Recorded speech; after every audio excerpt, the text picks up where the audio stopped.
What's up, y'all? The NBA season is back, and while teams continue to find their footing, our partners over at FANATICS Sportsbook are already running championship plays. Bet with FANATICS and earn up to 10% FANCASH on your bets, win or lose. So even if your bet misses, you're still scoring FANCASH, which you can use on NBA gear, tickets, and exclusive FANATICS events. And with fair play, if your player goes down injured in the first half, your bet stays live.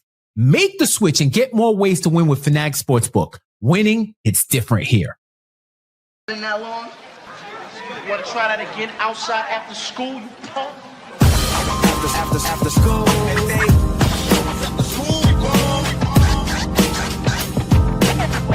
just meet me after school. After school,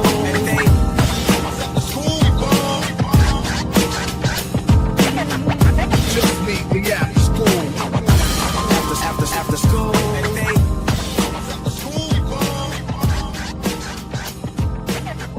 Just meet me after school. After school. What's good, family? If you can hear the sound of my voice, that means you're tapped into KFS After School. We are now in session. I'm Jeff J. That is Shaw with a W. Thank you for everyone joining us live, getting crazy in the chat. Replay gang from the past. We see you in the future.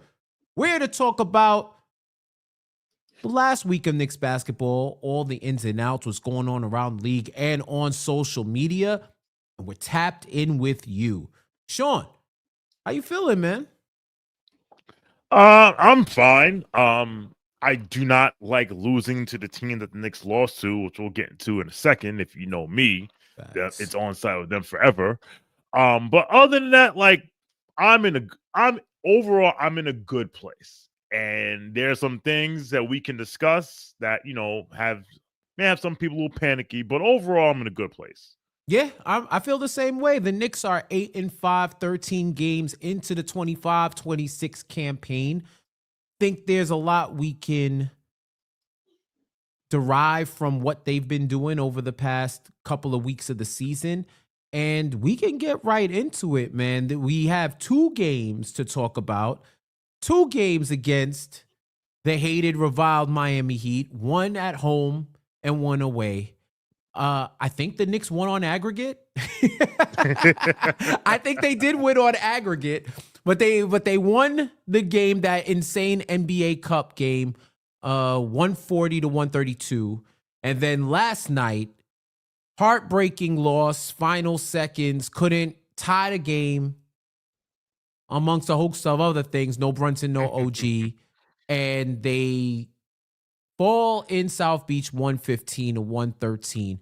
What were some takeaways you've had from this weekend of the Knicks versus Heat hoops weekend?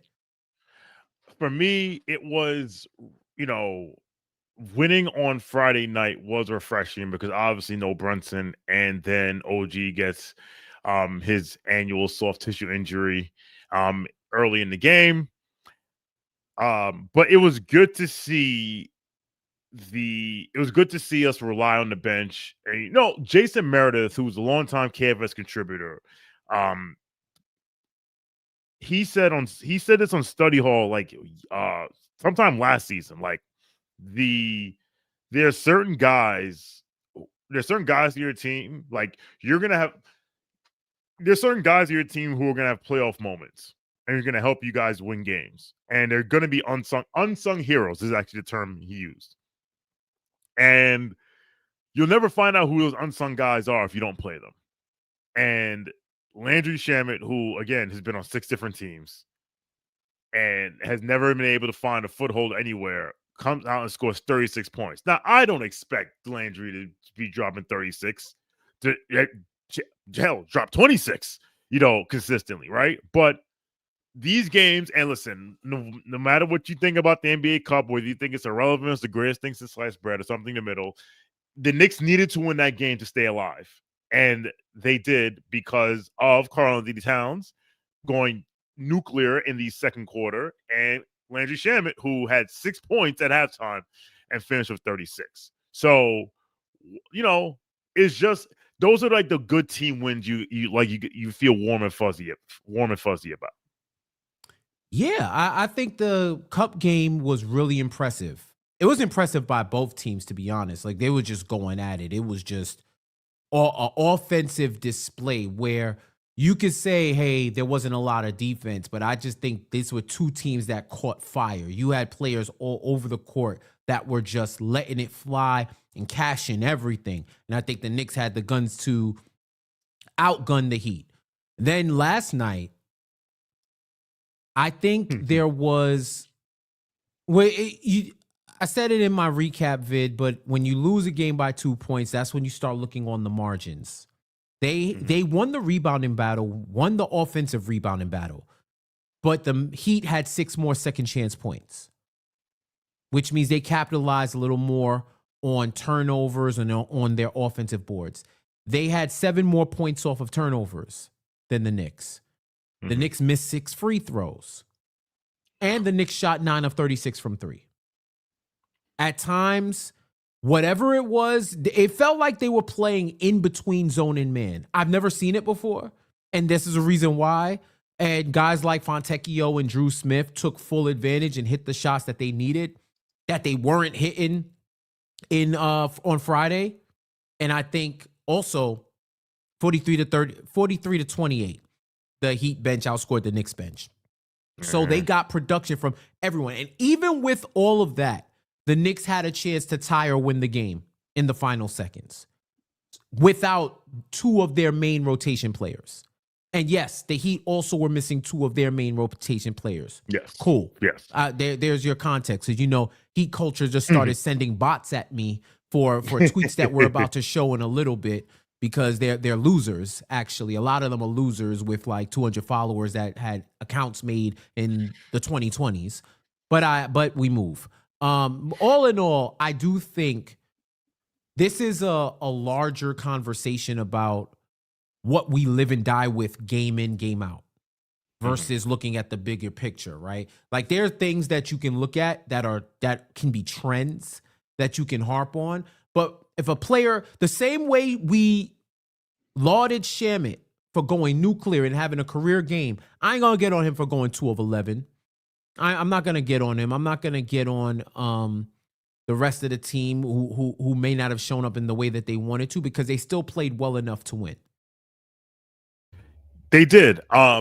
Interestingly enough, about when you talk about like things that people focused on, like I'm watching the post game with John yesterday, and the amount of people that sent for Deuce McBride in the post game was very interesting. Like, and it was basically because of the it was because of the last shot. Like the last shot he took was like a high runner with the left hand, high off glass, whatever. And listen, Deuce is undersized and he's not great at the rim. That's fine. But Deuce kept him in the game. Deuce got them back in the game when the Heat went on that little. They won an 18-5 run to put them up 10, which I actually thought at that point, I was like, oh, if they lose this game, this is where they lost it, because I think it was about 4 minutes left. And Deuce came right. It was, I believe it was 112-102. Yep. And Deuce came in and hit a 3 and hit a 3 to bring it within 7. So listen, Cat, I'm the same way how I'm not going to destroy Cat for yesterday. The same way I'm not going to overly laud Cat for Friday. I mean, listen, he bust ass on Friday, right? But this is the Karl-Anthony Towns experience, and I also don't expect him to be on it every single night. It will be nice if he could, but that just shows the importance of a Jalen Brunson, because when you're missing one of your 2 best offensive players and one doesn't have it that night and the other doesn't have it that night, then it's gonna be harder to generate offense. I will say Mikal only taking as many shots as you and I did in the fourth quarter was problematic, but I don't know if obviously I don't think he's getting frozen out, but does he need to be more aggressive? Does Mike Brown have to recognize that and maybe like on an inbounds draw up a play for him to get open or to get an easy shot, what have you? But Mikal's playmaking has been very much prevalent this year, especially compared to last year. And it almost seemed like it was not part of the equation in the fourth quarter. Yeah, I mean, there's a couple of things that I took away that I could complain about that kind of irked me. And and this is me being able to catch the game late night without getting spoiled on what happened. Good job. So I watched that whole game in the entirety, and I was sick. I was a little sick at the end just because losing at the last shot is one thing. Losing at the last shot to the Heat, I really hate the Heat. I really hate the Heat. Listen, and their fans make it most. even in worse. Because I had to show out for the Never Seen 17 and MSG. So if you can't see the hat, I understand. It's a John Cena. I didn't see. Wait, you had collectible. something in your hand? Yeah. It was a John Cena hat. So I understand if you had to turn up your brightness. But one, I understand. We don't like it when Cat gets drives to the lane and collapses and falls, and then it becomes a 4-on-5 fast break if he doesn't make the shot, or even if he makes a shot. But I think we are at the point where you do got to start talking about the fact that this dude has one of the worst whistles in the game. Like it is getting ridiculous now. And I don't know if it's reputation based. I don't know if it's how he's attacked. I don't know what it is, but I watch over those last two games and in the quote unquote physical defenses. It's one thing. All right, you let the hand fighting and the stuff go, but dude is getting hit. The problem is he tries to sell it because he's not getting the calls, and you're still not getting the calls, and you're putting your team at a disadvantage. So I think his whistle needs to be recalibrated, because I watched Cat get bumped on a drive, no call, and then I think Wiggins came down, and Cat bumped him the same way Cat got bumped and got called for the foul. And I understand when people come from where they say, you gotta stop doing the silly fouls and you gotta stop being frustrated. That sounds good. It is easier said than done when throughout a course of a game, you're getting your ass literally whooped and you're not getting the respect of a call. So eventually you're going to react in some way. It's just he's going to have to figure out some way to overcome that frustration, but it is valid. Like, let's just be real. It is valid. And the second thing to me was Mo Diawara played 83 seconds? Yes. 1 rebound, 1 steal, +1. Look, I'll say this. It was weird. It was weird, bro. And I'm not on the whole we're gonna complain about not playing people in the rotation. I'm not on that wave. You know what I mean? I understand folks feel that way, and I do think there's validity to an extent. What I will say is, it's supposed to be a little different with this new head coach and this new philosophy, to where this was a perfect opportunity to use your depth and to figure out what you have, especially in these type of games. This was an opportunity, and it seemed like you did it just to say you did it. And then it wasn't like he was ass. He actually was disrupting, and it looked like he was playing well enough to at least get 2 minutes, to at least get 3 minutes. So that was just really weird to me. So what I will say is the rotation, sub patterns, minutes discussion, there's going to be comparisons to Tom Thibodeau all year. So I'm telling you all right now, if you don't deal with it, all right? With that said, as much as we got on Tibbs for not playing certain guys or my issue with Tibbs was never as much, wasn't as much as like he didn't play enough guys but more like he played guys too much. And he had little boxes that you had to check off. If he didn't check off the box, he wouldn't play you. So whenever people, I actually would shoot Tibbs bail when people would bang the drum like, play this young guy, because every fan thinks all the young guys on the team can play simply because they're young guys that are on their team. And it's always like, if they get more minutes, they would do this. Like, all right, like, I'd rather you just not play Mohamed Diawara than play him for 83 seconds. Like, it's clear Mike Brown didn't trust him longer than that. But then again, he trusted him more than he trusted Madison Square Garçon, Yabusele, because he didn't play in the first half. And it looked like he played a bit of desperation in the second half because Cat was in foul trouble. But you know what? He looked good. And Yabusele, and I'll land the plane here, has been getting so much hate in the beginning of the season. You know, he's out of shape, he's not hitting shots, out go, whatever. I remember that we a few years ago that we signed a big man, and his first couple weeks in playing for the Knicks were absolutely terrible. And to the point where we wanted him, we said this is a waste of time, wanted him off the team, whatever, yada, yada. And now that player's making $30 million in Oklahoma City. And that's Isaiah Hartenstein. Shout out to him. So I'm just so burnt out over the play the kids more argument. I'm just like, all right, you played him 83 seconds. All right, that's not why we lost the game. Like, that's not why we lost the game. But, you know, it's 83 seconds is like when Tibbs used to put in Malachi Flynn for like 90 seconds at the end of the first half.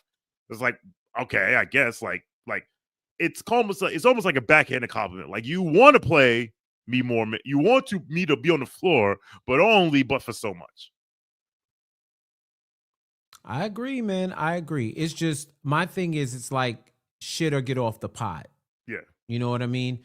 Like, I didn't see anything that warranted Diawara to leave the game. I don't know. Did somebody have to tie their shoe or something and he just got him in there real quick? Like, that was just weird, man. And I think this is also a great opportunity to try to find out if you have someone, hey, if Yabu can't do it, maybe Diawara can. And to me, that says a lot when Diawara is getting off the bench before you. Yeah. Like, he didn't play the whole first half. Yeah. Like, he was cooked if Cat didn't get into foul trouble. He was cooked. That says a lot, bro. So you can't just shrink the rotation. You got to find somebody to step up or go to the front office and tell them, yo, we need another this, we need another that. Go shopping. Go to your Trader Rose, right? Go to Trader Rose and tell them what you need, bag it up and check it out. That's what you got to do. Absolutely. We have one question here from Vishal Desai. Thank you. This is an interesting question in the chat. Would you have had Clarkson out there? He adds parenthetically, probably in place of Shaman in the end game situation. Best ISO guy off the bounce, other than Jalen, a guy who could find and spray shooters in the corner. You know something? I didn't think about this until so when Deuce got the ball, I was like, But then he got a running start. It was going downhill. I was like, okay, it's gonna be like a high screen, whatever, you know. And at the time, I was like, well, Josh Hart's on the floor, roar. You have Shaman, that's for shooting. Obviously, Cat, and Bridges.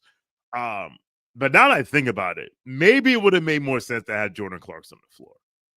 Like, in terms of like someone who's like he's a pure scorer he's a bucket getter, and we needed a bucket. So you know what? I could have been fine with having him on the floor over Deuce. That would have been fine. So I don't know what you thought, but like I didn't think about it at the time. But when I saw Vishal put in the chat, I was like, you know what? That's a good point.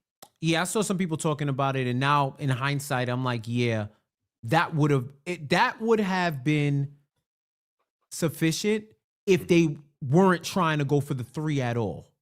Or even if they were, hell. Because that game, Clarkson got whatever he wanted, bro.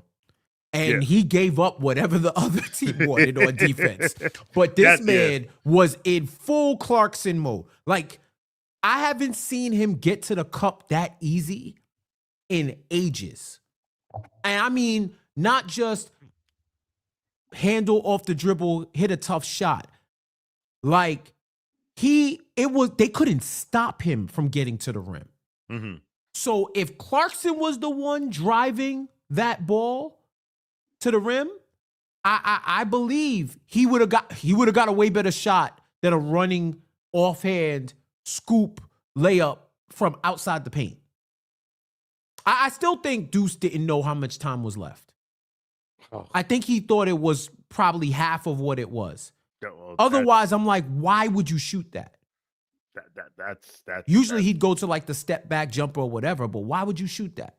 So yeah, knowing what I know now, and this could also be Mike Brown saying, yo, you got us back in this game. I'm giving you the opportunity to take us home. That's fair. Learning opportunities. There are learning opportunities, and there's a lot of data being collected and a lot of experience points being built for this team right now. It's not just on what you see, it's what's unseen and what's not being said. So hopefully this makes Deuce better, because I don't think it could get any worse than that shot. And I don't believe in killing the man because he took a bad shot at the end of the game. It's like you forget about the 25 points that brought you there before. Exactly. It's like, come on, dog. What are we doing? Exactly. We have another comment from Mr. JFK. Our friend JFK from the Hoop Space community says he's a Heat fan, y'all, if you haven't realized. He says, hey, little brothers, y'all still hating? First of all, I ain't no little brother of no Miami, all right? Okay? The city of Miami would not exist without New Yorkers traveling to it and moving down there and claiming it as its own. There's no way it could be little brothers. Anything, it is the remix of what New York is. Remember, before Vice City, there was Liberty City. GTA came out with that one first. They didn't start with Vice City. Just remember that. And I also say that whatever the hell they call that arena now, the Bang Bros Arena, right? Oh, that's right, the Bang Bros Arena. Yes, yeah. That's remember, that's an annex of Madison Square Garden. Never ever forget that. All right, thanks, Jeff. And I didn't hear from him on Friday. I wonder why, or Saturday. He lost his internet connection. He lost his IP password. That's crazy. Now, speaking of annoying Heat fans, we had some annoying Heat fans. We had some members of the Miami Heat community. First, we're gonna start with Heat legend, Heat lifer, Mr. Udonis Haslem, who after Friday's NBA Cup loss to the Knicks, in which Mitchell Robinson absolutely dominated Khalil Ware, had this to say on the postgame. I immediately text Khalil and I said, get all the film with Mitchell Robinson in the game. Watch all the film on every offensive rebound he got on you, how he positioned himself early and pushed you under the basket. You can't rebound if the ball is not in front of you. You have to have the ball in front of you to rebound. And the first thing he said was, you're absolutely right. I'm going to get the film, and it won't happen again. And I think he'll be better the next game. They got the Knicks on Monday, so we're going to see it. All right. Now, listen. He's a Heat lifer. That's a young boy on the team, whatever. Fine. It was just interesting the amount of responses from Knicks fans who very eloquently pointed out, it was like, you think this is the first time Mitchell Robinson has put someone in a spliff when it comes to rebounding? Like you think Spoelstra ain't have that on the scouting report? Like, so a lot of people responded in kind to that, including our own, and when I say our own, I mean Knicks Twitter's own, Ben Stiller, who said it will happen again. And of course, that's when Heat Twitter went full Heat Twitter, and they posted this. So they retweeted Ben Stiller's tweet, and it says, rebound battle tonight. 14, Ware. 11, Robinson. Stay in your lane, Ben. Jeff, I think this tweet is missing something called, wait a minute. Oh, yeah. Context. Would you like to provide said context? Oh, yeah, for sure. Khalil Ware. I want to start calling him Clark. He grabbed 14 rebounds in 30 minutes. 31. 31, excuse me. Don't sound 31. Short. Mitchell Robinson grabbed 11 rebounds in 19. That's the context. It took Ware 12 more minutes to grab 3 more boards. Now, and not to mention the fact Cat had 15. Yes. Let's not even forget about that. Now, what I will say is UD's comment at the end where he said, well, I think he'll be better. He was better than last game. He was 4 rebounds better. And I want to say that he dropped more points than he did on Friday, although it's hard for me to believe because everybody was cooking. But let's see. I'll tell you right now. I mean, he pretty much had the same game. He dropped 15 and 10 in 35 minutes on Friday, and he went 16 and 14 with like a couple of blocks on yesterday, last night. So that's where I was like, before Heat Culture sent their bots to come say a bunch of stuff in my mentions, like the losers they are. The truth hurts. Ben wasn't wrong. It did happen again. It did happen again. And if Mitch would have played the same amount of time as Ware wouldn't have had 14 boards. Mitch didn't play the fourth quarter. He didn't play the whole fourth quarter, dog. He didn't play the whole fourth quarter. Let's think about that. Oh, y'all want? I'm a context y'all to death. Where? Bring your ass, Pivot Fade. Where you at? Bring your ass. Let me go. Khalil Ware, 5 points, 4 rebounds in the fourth quarter. Mitchell Robinson, he did play for 2 minutes and 38 seconds of the fourth. At least that's what it says here. 2 minutes and 38 seconds. Didn't register anything. And I think that was early on in the fourth when they were making, when the Heat were on their run, right? So he didn't play for a majority of that fourth quarter. Now, I ain't going to do the extra work to figure out if they were on the floor at the same time. I'm just not doing that. I'm not doing that. Well, actually, let me see if I can do that real quick. Let's see. Oh, it just says time. It doesn't say like what time. I would have had to have gone into the ESPN app or something like that to like build out. I ain't doing all that. Fact is, y'all guys act like he put Robinson in the basket. Yeah, that didn't happen. And on another note, it's time, dog. Shoot these fucking music counts into the sun. I was waiting for this. It's time, dog.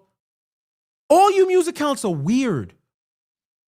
Especially the random player music counts. No, yeah, the team music counts, I'm like, all right, whatever. But listen, to your point, first of all, shout out Knicks Muse. Shout out to y'all.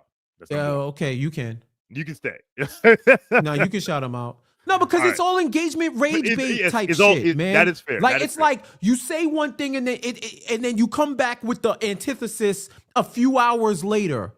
I'll never forget one of my guys. Shout out PJ Hoodie, OG Twitter PJ Hoodie. Anytime an album dropped, he would tweet out, "This album is classic." Then tweet out a second later, "The album is trash." and people will go crazy on both tweets. Yeah. Like, this is what the music counts be doing. And I'm trying not to hate the game. I'm trying to hate the game and not the player. But it's annoying, dog. And you got this amorphous, faceless account. You don't even know who they are. No. I'll say this. Fuck out of here. The player music counts are Brandon Pajemski Muse. Yeah. Fuck out of here. Fucking Torrey Craig Muse. Fucking Ala Abdel Nabi Muse. Like Bobo Muse. Yo, the Bobo Muse is crazy. Like, yo, dog. What are we talking about?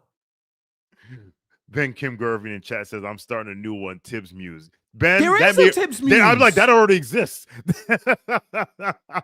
Willie Green Muse. Yeah, well, they're not gonna be busy for a while. Right. Dog, Muse accounts are fucking weird, man. All right. Speaking of you know what? I don't want to do it. They're weird. All right, let's move on. Now listen, you say you don't want to hate the player, you want to hate the game. We found the identity of Tibbs Muse. Shout out Jonathan Macri. And you know what? You can convince me that he is Tibbs Muse. If you told me Macri was Tibbs Muse, I might believe it. I might have to say, let me see the logins. Now, I'll say this. To your point, all this Muse stuff is engagement bait, right? And most engagement bait is whack. But some engagement bait is pretty good. And I came across this piece of engagement bait earlier today. Keep saying crunch time. Drewski gonna get hungry over here.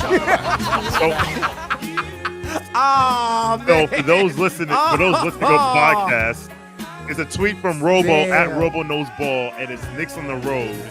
And it's a mashup of Drewski in the celebrity game looking like. That's a good one. This is a good one. Like I was gonna nominate him for the Engagement Bait Hall of Fame, but I was like, nah, this is just funny. No, this is funny. See, like, yo, that's good. That's proper banter, bro. That's probably. Oh man, and it's annoying because it's not like the Knicks are getting smoked on the road. They just ain't winning. They're just not winning. But that's good. That's good. That's good. Next up, all right. So actually, we'll do this real quick. Next one, and this. Oh yeah. All right. So this is a tweet from let me make this. Can I make this bigger? Let's do this. Oh no, don't want to do that. No. ISO. No, that's not what I wanted to do. Hold on, I'll figure this out. Let's try this again. Let's do that, and then let's do this. There we go. That's better. Yeah. So all city _NBA. Shout out to you. Posted a graphic of pick six leaders and what's in basketball, and a pick six is defined as leading. Hold on, I can't read because I'm old. Steals that lead to scoring a basket without throwing a pass. Yes. So basically, you steal the ball and you drive by yourself and score. And the leader in the NBA with the most picks, with 5 pick sixes, is the one and the only Mikal Bridges. Should have been 6. Yeah. Oh, actually, you should have been 6. Yeah. Oh, that's right. It should have been 6. Because he sold on that dunk. It was freaky too because the Amazon feed glitched before he dunked. Yes, and then he missed. It was freaky. I was like, yo, did somebody send some voodoo through the feed and make him miss? It was nuts. Yeah, definitely. Yeah, that was on Friday night where he sold on dunk. So he's tied for first with Tyrese Maxey. Number 4 is Cason Wallace. Third is Cason Wallace with 4, tied with I was gonna make a Beijing joke, but I'm not going to. Jaylen Brown. Actually, we got a bunch of guys have 4. So it's Cason Wallace, Jaylen Brown. The rest of the list. Yeah, Stephon Castle, Giannis, Chris Dunn. Shocker, Asar Thompson, Javonte Green, and Cam Whitmore. So you found this, Jeff, and I just think this is pretty good. My son again is here because I have to unlock his Nintendo Switch. Damn, I heard homework a few minutes ago, and now it's switching it up. He think he me. That's crazy. He might be. Listen, go over there. I got to put the pin in. Hold on. Oh, anyway, all right. Man. I like this category, though. I like this pick 6 category. I do like this category. It's a good one. So shout out to All City Podcast for putting that up. All right. Oh, wait a minute. We have I missed this one. Oh, you threw this in here. I didn't see this one. Let me see if I can find it. I'm gonna load this up. This is from NBA Central, and I'm the one that put this here. Duh. Okay. let's go. So here's the last one. This is from NBA Central, and this is at the first time chat 2 versus. So this is the Morris twins, Markeith and Marcus, responding to a question about them and the Jokic brothers. I'm just gonna hit play. This is 2 y'all versus Jokic brothers. That shit a landslide. Yeah, come on, man. See, I forget, like, motherfuckers, like, no disrespect to them. Like, y'all, motherfuckers see them and be like, God damn, them motherfuckers big as shit, right? But if y'all see us, bro, I'm 6'10", 280. Like, what y'all think that is? An athletic version to these big chested motherfuckers that can't move. What? I'm gonna punch both of them niggas in their chest.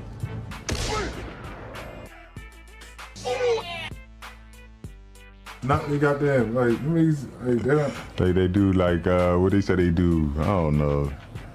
What kind of shit, or some shit like that. Like I don't know, bro. Like I don't even entertain that shit. Yet here you're entertaining it. Now, for those who may not know, there is some history between the Morris brothers and the Jokic brothers, because there was a play where I think it was Marcus. He pulled some dirt. He committed a hard foul on Jokic. Jokic retaliated, like gave him like a shoulder bump in his back, and actually, like I don't think he played a game again after that. He's out of the league. That started a brouhaha, and then his brothers, who are bigger than Jokic's brothers, who are bigger than him, were courtside, and they were trying to get on the court. Now, all I'm gonna say is this. First of all, I don't know which one is which. I'm sorry. Whatever Marcus or Markeith said about, like, yes, he's 6'10", 280. Like, he's not one to steal on. All right. I don't business with people who are bigger than me from war-torn countries. I don't. I don't. Because they have seen some things in their lives that, yeah, to your point, listen, he probably can't catch you, but if he catches you. Yeah, it's like Zangief versus Balrog, bro. You know, like, yeah, Balrog got the hands, but once you hear the yes, it's a wrap. Wow. Like once he starts grunting and grabbing you and put you in a pretzel, it's a wrap. But I mean, in a straight up fight, maybe on some MMA, y'all might have a chance. I've seen worse go down in the ring, right? Mm-hmm. So, but yeah, I wouldn't invite that smoke. But I get them standing up for themselves. All right, we got a few minutes left, so we're gonna rapid fire through the Rage Bait, Clickbait, Engagement Bait Hall of Fame. We have 2 nominees this week. Nominee number 1, depressed Nets fan tweets, "Have you won a road game this season?" And all the NBA logos are on this sheet, and it says, yes, of course, the season started a month ago. And 28 teams are in that circle. And then under no, there's another circle containing the Pacers and the Knicks. But there's a third circle that has the Pacers, the Nets, and the Wizards. And that circle says we're losing on purpose. And all I have to say is this is all they have. Like, I don't hate the Nets because the Nets are of no consequence to me. They're of no threat to me. But I enjoy watching Nets fans in the absolute mud. Because, again, this is all you have. Have fun with those picks. They're not even a New York team, man. Next caller. They're the third best basketball team in New York. New Jersey Nets, man. They are the New Jersey Nets. No, they're the Brooklyn Nets, and they're the third. Caller. They're the third best basketball team in New York. Nominee number 2. Shoot, St. John's. St. John's is looking good this year. Professional. And so is Syracuse. Bro, we're talking about New York City. Don't do that. All right. StatMuse tweeted that the Dallas Mavericks are 1-8 versus the West, and at High Watcher quote tweeted and said, "If we lose to this team, I'm officially panicking. IDGAF." Okay. Sure. Okay. If you want to panic, go ahead. Enjoy Jeff, that 25 cents, man. Who would you like? Who would you like to know? Who's your choice for the Hall of Fame this week? Put the depressed Nets fan in, man. Put the depressed in, because those accounts tweet more about the Knicks than they do the Nets. They probably don't even know who plays for the Nets. They probably can't name them 5 first-round picks. Enjoy yourselves. All right. All right. So that is Depressed Nets fan, welcome to the Knicks Film School After School Engagement Bay Hall of Fame. You've done yourself a good job. Your prize is in the mail. All right, before we wrap up here, we have a voicemail, and this is actually a good one. Let's get right to it. What's going on, y'all? This is Lito from Bed-Stuy, man, and I've been a Knicks fan, diehard Knicks fan my whole life. My very first NBA memory is watching Ronaldo Balkman F up and get subbed out the game. So I've seen some stuff in my time.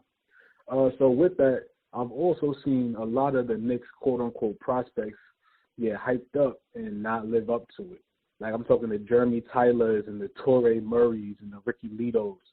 So like my question is, which one of those quote-unquote prospects, not like the Kevin Knoxes and the Franks, I'm talking like the in-depth stuff, like what prospect did y'all believe in and who did you know was some BS? All right, thank you.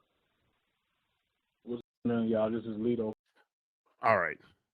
So, Jeff, is there a prospect, and like to use, not like the guys who draft like lottery, right? But like, who's the guy that you thought was like, this guy's going to hit, whether he hit or not, it's another story. And which guys you like day one, this ain't going to be it for the Knicks? I thought Karl-Anthony early was going to be him. Dog, that's the same guy I said. I really thought he had more promise than was probably displayed. And then my man went full Plaxico. Well, actually, no, I'll pull that back. Himself. He did not go Plaxico. He just got caught up, wrong place, wrong time. I apologize. I retract that. He did not go now that I remember, he did not go Plaxico. Wrong place, wrong time, got shot. And I feel like after he got shot, that was pretty much it. Yeah, that was it. That was it. But I feel like if that didn't happen, maybe he could become a rotation player. Mm-hmm. Maybe it was just aura. I don't know. But it just felt like he was a dude that was supposed to be good. You ever see guys that drafted like, yo, you're supposed to be good, man. Mm-hmm. Like, and not even on like a Michael Beasley level that we've seen it. And we like, yo, you just can't do this consistent enough to be in the league. But just like one of those guys where it's like, yo, you are supposed to be good, dog. Like, I'm trying to think. Who was the guy? He was playing for the Heat, and I think he's in overseas now. Was it Chris Dunn? I don't think it's Chris Dunn. It's not Chris Dunn because he's in the league. But are you talking about Justice Winslow? No, it was somebody else. I can't remember, but it was somebody who was playing for the Heat. Then he went overseas, but it was like, yo, you shouldn't even be over there. That's kind of like how I felt about Karl-Anthony early. That was like one guy. As far as somebody who I thought, oh, they're not going to be it, Jorts. Jorts? Jorts. Yeah, what was he drafted by the Knicks? Who's Jorts? You don't remember Jorts? No, that's what I'm asking. You could just say his name instead of being gatekeeping his name. I couldn't remember. I just remembered Jorts. I had to look it up now. Josh Harrelson. Oh God. But he was selected. He wasn't drafted. Oh, he was. Wait. Yeah, he was one of drafted those by the draft day Knicks. trades or something like that. All right. Yeah. Jorts. I was like, yo, man, this is all gimmick. This is like alternate reality Cam Scatterbull. But if you wasn't Cam Scatterbull, if you didn't show like it's either me or you or the CTE, one of us is getting CTE on this drive. Yeah, I say Jorts is it for me.